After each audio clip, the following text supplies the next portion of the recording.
Hi, hello, everybody. This is Maurice. I have the pleasure of being the producer for Justin. Justin, you're running for councilman, and the format of our talk is going to be really simple. We're going to spend about 7 or 8 minutes where Justin's going to present one or several topics, and then we're going to open up for questions and answers, and then we're going to go into an open mic session. So all of you that are in the lobby, or better yet, come in from the lobby, you're welcome to, and you're able to listen to everything that Justin says during the question and answer session. If you'd like to ask a question in Zoom, click in the more section, and then you see where it says raise your hand.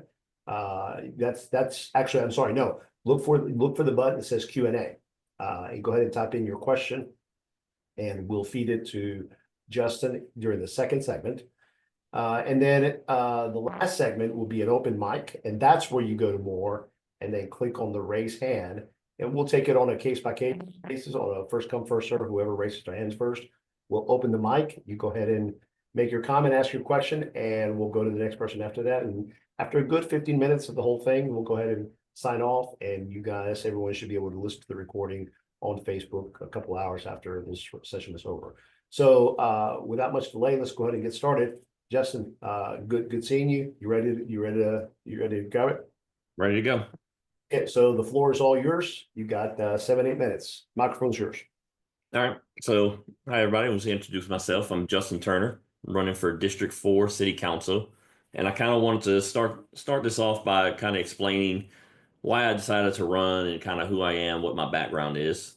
So, for me personally, I've kind of always felt a call to politics. And a lot of it was kind of based on, just a different kind of mindset that I have in things, and I try to look at things as objectively as possible. So I've fought this, essentially this calling for the longest time, and then with time in life and busy and work and things like that, it's kind of difficult to really figure out where to start. And unfortunately, my neighborhood seems to be in kind of a district purgatory, to where we kind of switched around a lot from the state district kind of side of things, to where I was in one district during the election to where that was improperly labeled, and then found out after the fact when I decided I wanted to try to run. And then next time around came and it switched back to the other district that wasn't running. So it just never nothing ever really kind of lined up until the creation of St. George, and everything lined up almost perfectly. It's very fitting to kind of what my skill set is, and and kind of to try to explain a little bit of that. I own and operate a pipeline inspection and quality management company. So kind of part of my job is I travel all over the world and do audits and things of that nature for different facilities, and I go in there and I make sure that these companies have their quality policies and things of that nature, that and they're actually capable to produce the product that we're requesting. So, and kind of that's the same approach that I took when I decided to jump into this election. It was, I took the documents that were in place and took that same mindset of kind of an auditor's mentality, to try to understand what is the picture that we're trying to get to.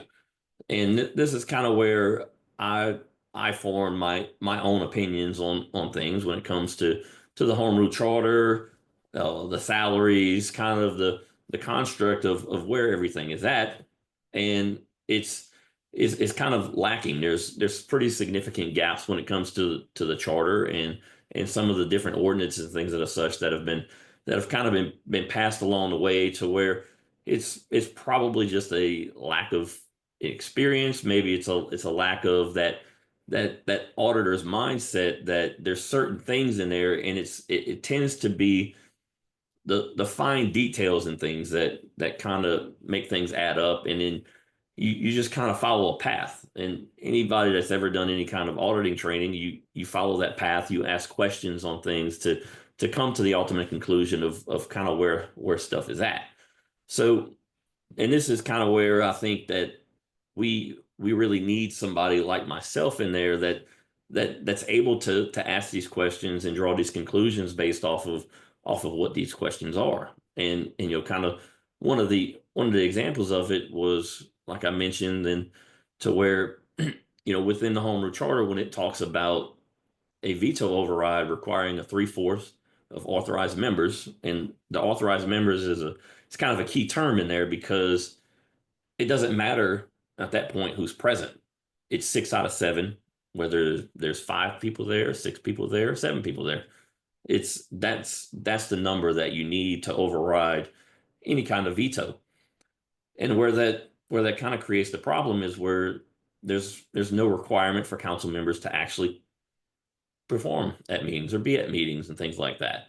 So to me, that doesn't line up, and especially when we already have an ordinance that's geared towards what the order of the council is, and that's kind of where an attendance policy should be in there, and it shouldn't necessarily be up to the people, because at the end of the day, if a council member doesn't show up 4 years down the road, they're going to get voted out. But the problem is that's 4 years away, and we don't necessarily want to wait that long to kind of figure out that this isn't working. We kind of want to have set bounds and restrictions in there to make it easier to navigate and things like that. And then even when it comes to another section, kind of in the charter, where it talks about specific procedures that are going to govern how things work in there. And one of the key issues is the expenses. And it's kind of one thing to say, oh, well, we can do that after the fact with an ordinance, and that's the idea behind it. But we as people are taking it without any kind of context. If I were to go to a facility and their quality plan tells me that they're going to perform this activity within this procedure, and then I ask, okay, well, where's this procedure at? And they tell me, well, it doesn't exist yet. And then they'll tell me, okay, well, we'll write that up before your order. Well, that's an immediate red flag, because I have no way to tell, like, what is your bounds on how do you plan to do this? There's nothing in there that's written. And that's kind of the fact of the matter. Is it's okay to say that, okay, yeah, we're going to do this, we're going to operate in this manner with integrity and trust in that, and by all means, these people may have the best interests of St. George at heart. I can't necessarily judge it. I can only judge that by the data and the things that I see and the things that I read. And who's to say that whoever comes behind these people are going to operate the same exact way? And that's the entire principle behind having these procedures and things of that nature, is because it establishes the guidelines, it establishes the parameters, it establishes a known deliverable and report and expectation of kind of how things are going. So I've just kind of said a whole lot and things like that. And this is kind of the same principle and things that I intend to incorporate into St. George whenever I do eventually get in office, is to set these guidelines and this things for the people that are going to come behind me, not just for me and those with me, but establishing that foundation for the future of St. George. And that's kind of what I believe on what we need. Okay, Justin, do you see the clock there? We got about 20 seconds left. You want to finish off this section? We're going to move then into the question and answers. We do have about 3 or 4 questions that have come in. Okay, I think we can probably move to the questions. I think I kind of covered everything that I wanted. You good with that? Okay, well, good. All right, so the first question that we have is more question about you. What kind of community work have you done in the past? Tell us a little bit more about that. So the community work that I've kind of done in the past has been around animal rescues, and that's kind of a big passion for my wife. And one of the things that I did was I helped her establish her nonprofit dog rescue that actually does tons of work in the area. So And the same model that I took in my own business is kind of what I incorporated with her. And I had to, it took a lot of time to kind of let her know that there's a reason that we do certain things. And while yes, it is a nonprofit, if the nonprofit doesn't make money, it's never going to be successful. It'll always be in debt. It won't be able to reach and do the things that they really design. And the things that are put in place by me, whether she likes them or not, it's in the best interest of the organization. And through this organization, we've been able to help, several people. It's been operating for about a year and a half, maybe a little bit more than a year and a half. And in that time, we've been able to adopt out about 500 plus dogs. In addition to that, we've been able to help local families with different spay and neuters whenever they weren't able to, as well as helping some families with some medical care and treatment for their pets whenever they may have had they lost a job or something like that. And we we kind of reached out, or they reached out to us, and we were able to provide this care for them because of kind of the way the program is set up. um and then I actually have my he's kind of a mascot, and he's sitting over here with my wife. But if you ever seen, he's dressed for the occasion too. You But need to put him in more of your ads, man. this is Leo. He is the face of the rescue, and he's Awesome. he's actually a rescue that we got from another organization. We adopted him and took him in, and now he's the love of my wife's life. And That's great. That's great. she lets me know. All right, so let's move on to another question. And those of you that are watching and listening, if you want to ask a question, go ahead and put it in the Q&A section in Zoom. It'll come directly to Justin and I, and then we'll take them as they come. The next question is this. The current election discussions have become very negative. What could have been done by all parties to not let it become as bad as it's gotten? And what can we do going forward with the few weeks that are left to improve the dialogue and improve the civility of the discussions? Oh, I think one of the things with that is to kind of understand that everybody has different ideas and different expectations and different life experiences. So this is kind of one of those situations that I kind of spoke on a little bit before. Is I like to take more of an objective mindset.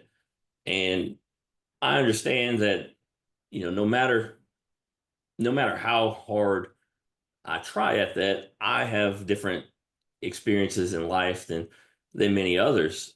And it's not necessarily about trying to put anybody down or anything like that. It's about, I like to hear those objections, and I like to hear them in a respectful way, and it's good public discussion to be able to do that. And I think kind of maybe where that is leading to is we can't try to censor somebody or put somebody down or anything like that, because they have a different mindset than me, or they may have a different opinion on something. It's about spreading the information. Everything that I do is based on data and facts. I don't speak on something unless I've done the research for it. So it's a you know kind of based on that. It rubs me the wrong way when someone says something that's either intended to be misleading or just not specifically true, or if somebody just speaks on something and actually doesn't provide any kind of data to back it up. And I think that's kind of where we need to go. Is we need to present the data as it is, and we can't just make things up because it makes it sound good.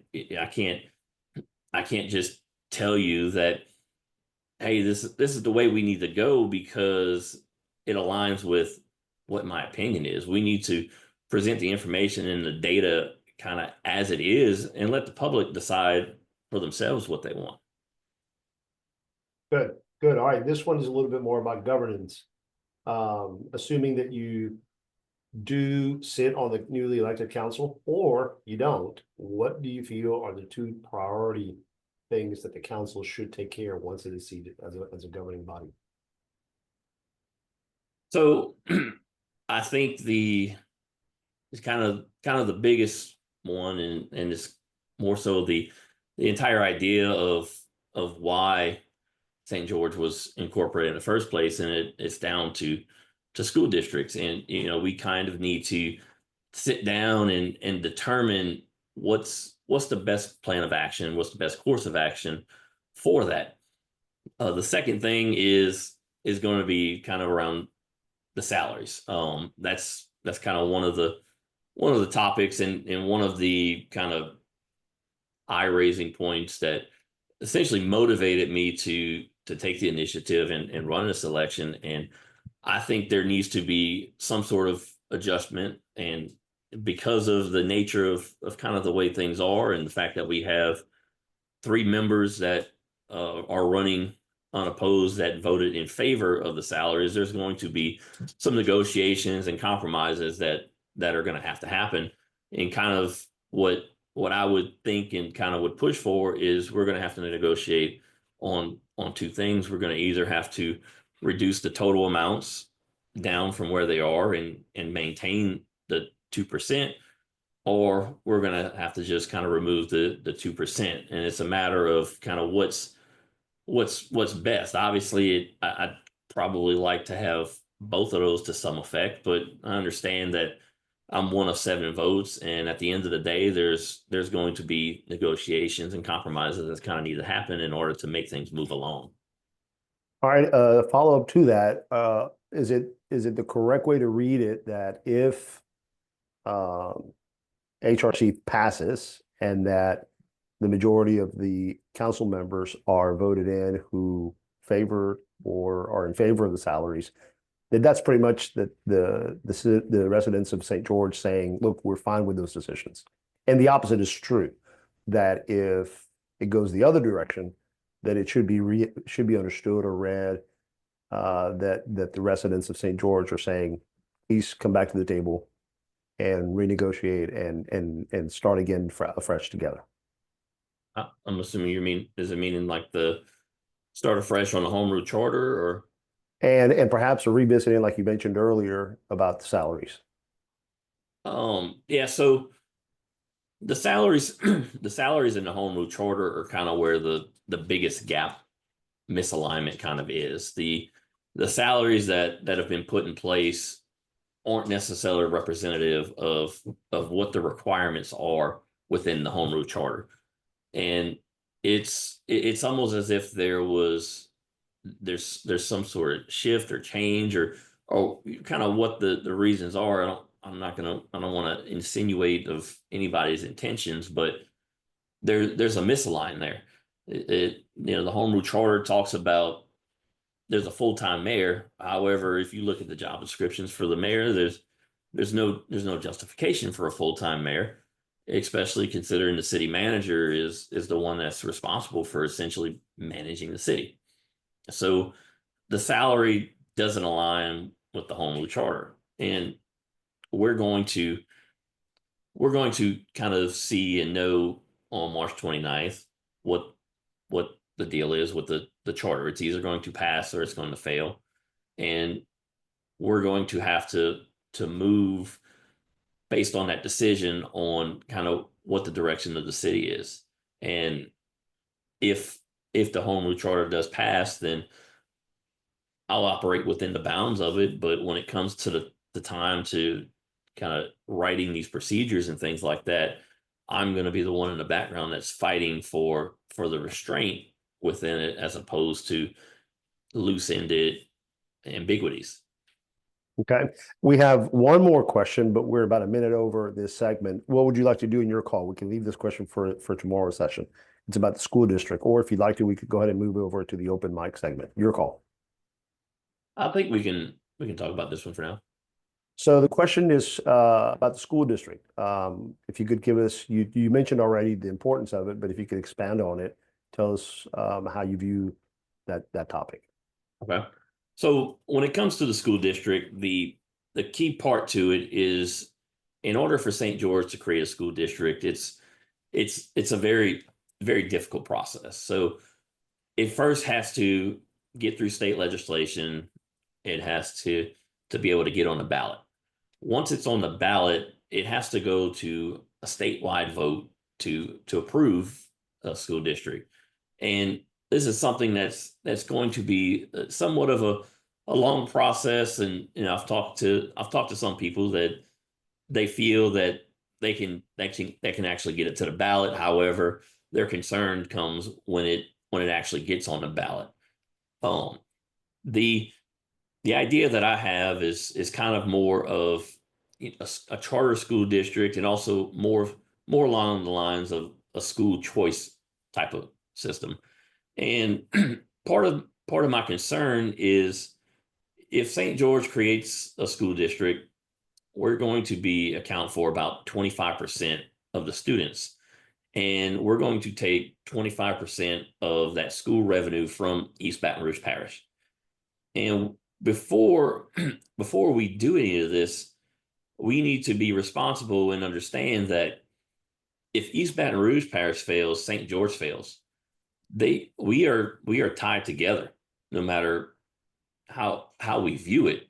And a big topic of discussion has always been crime. And kind of what happens is when there's an absence of education, there's an increase in crime. So if we go into this and all of a sudden we put EBR parish school systems in shambles, then we're doing a disservice to our neighbors, and honestly a disservice to ourselves, because we're all we're all cautious of crime and how crime is rising. And if we do this and make matters worse, how much benefit are we really doing for ourselves? To where if we have a charter school system and a school system of choice, we can implement more of a specific learning environment for individuals, and we can have charter schools that are geared more towards math and science, language and arts, and things of that nature, that are actually catering to the students themselves as opposed to the neighborhood that you live in. And I've always liked the term that if you judge a fish on its ability to fly, it's always going to fail. And this is what a school model of specific to the area kind of is. And we need to do a better job of allowing students to operate in the areas that they're beneficial. And to kind of give a story about me, when I was younger and I was in high school, I had a teacher, and he told me that he said you realize that if you just did your homework, you would have an A in our class, in my class.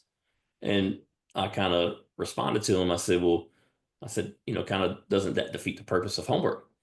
And he was kind of confused and asked, well, what I meant. And I said, well, the intention of homework is to ensure that you know the material. The fact that I made A's on all of the tests was the results that I understood and I knew the material.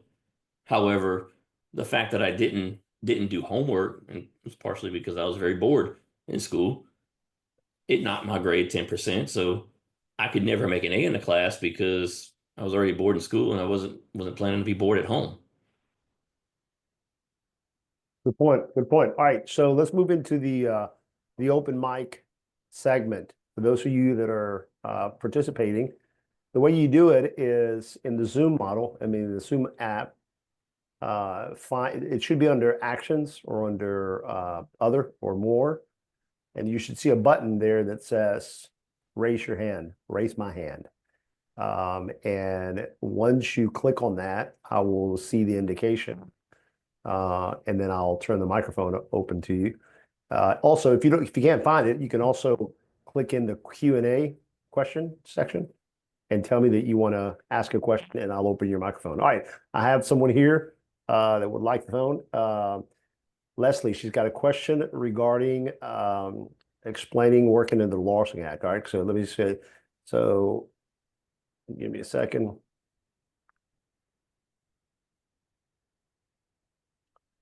All right, Leslie, you should be able to unmute yourself. Yeah, I'm unmuted. Thank you. Can you hear me? All right. Yeah, we Yes, can ma'am. hear you. Go ahead. You got the microphone. Justin, can you explain, right now, we would go under the Larson Act, if the Home Rule Charter is not voted through. When do you think it would be appropriate for us to consider writing a Home Rule Charter? What's your position on that? Okay. Yeah, so if if the home rule charter doesn't pass, we're going to operate under the Lorson Act. And the age of the Lorson Act has kind of been the biggest, essentially not defense, but it's the biggest attack against it, and the fact that it can't govern today because it was written back in 1800s. Well, it's completely false. The last time the Lorson Act had a comprehensive revision was back in 1985, and it essentially added a necessary and proper clause. And what it says is it deems responsibility to the city to provide whatever services and things that are necessary for the function of the city. And on top of that, there's been countless revisions over the years to different sections in the Lorson Act that allows it to be an evolving, almost like a living document, similar to the Constitution. Obviously, we all know that when the Constitution was initially written, there's a lot of things in there that would I don't necessarily agree with, but it's been able to evolve over time. As far as a home rule charter, I'm not anti home rule charter. I'm against the current home rule charter, and kind of my position on it is it was rushed along. There's a very tight timeline that was given to these individuals to write the charter, and Louisiana law allows you 18 months to actually develop a charter. So there was no reason for us to confine this to such a small window. And honestly, I think it was kind of a waste of time because of that, because the pressure that these individuals faced in that last meeting was either you vote yes or this goes away. We're gonna have to start all over again from the beginning.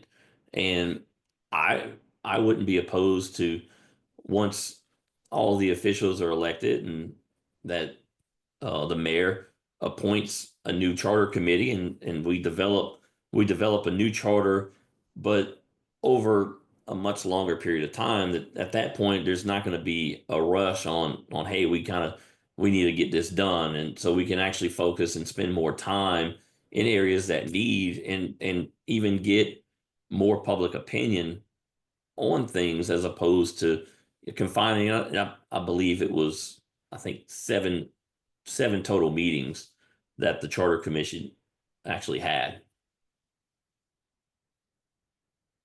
Good, good. Leslie, did you have a follow-up question? You're welcome to ask another follow-up question. And the rest of you that are online, you're welcome to grab the mic, raise your hand, indicate in the Q&A. Otherwise, grab the mic. All right, let's see. Yes, hold on. You have the microphone now, Leslie.